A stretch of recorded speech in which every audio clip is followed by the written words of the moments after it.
How's it going, everyone? In today's video, we're going to learn about optionals in Python, including how to create and type them.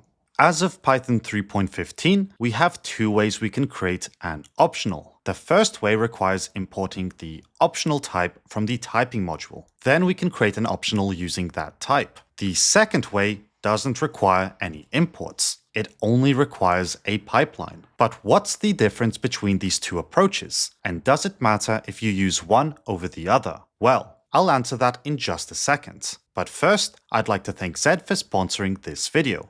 Zed is a lightning-fast code editor written in Rust, and I've been using it to do all my coding lately. If you feel like trying out Zed, I've left a link in the description box down below where you can download it for free. Anyway, let's get back to the video. Before we jump into these two approaches, it might be important to quickly mention what an optional is. An optional is a type that represents a value that can either be present or empty. An example of an optional could be the variable we created from earlier. User-selected either contains a value or it doesn't. This condition is what makes it an optional, and this type makes it easier to understand that the variable has the chance to also be empty. It doesn't have to contain a string. It can also contain nothing. An example of where you might see an optional being used is in an if-else check. Here we check whether there was a user, which has been selected, and if there was, we print that the user was selected. Else, we print that no user was selected. So user selected could either be a string or none.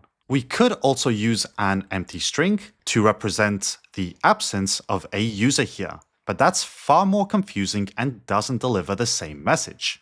So, looping back to the two ways we can create optionals. The first way I showed you using the import is the old way, and you could even go as far as to say it has been soft deprecated, which means it's discouraged from being used in favor of the new syntax, which has been available to us since Python 3.10. And the syntax I'm talking about is this one over here. But I should also mention that as of Python 3.15, there is no documentation that states that the old way is being removed from the language or even officially deprecated. Linters and static type checkers might complain since the consensus is to drop the old syntax and move on with the new syntax. But this is only a recommendation to make sure that we all write code consistently together. Personally, I loved the import approach. I like how it clearly states that something is an optional. As you can see, in this function, we have a name which is clearly an optional. If the name is none, we print a generic greeting. Otherwise, we print a greeting that uses the name specified.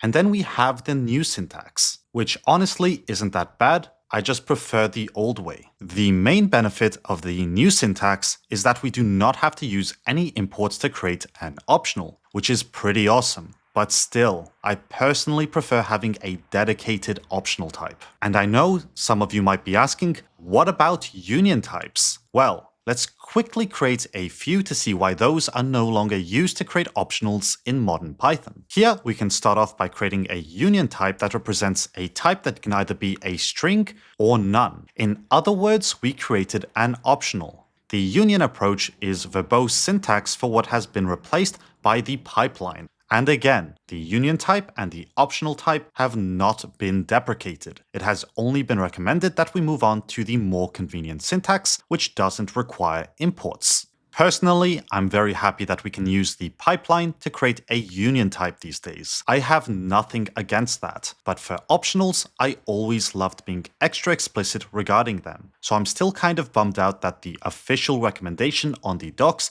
is to use the new pipeline union syntax. Although I guess I could always take advantage of the new type syntax introduced in Python 3.12 if I have nothing better to do. This takes as much space as importing the optional type, but it doesn't tickle me the right way, and we can use it anywhere we'd use the optional type.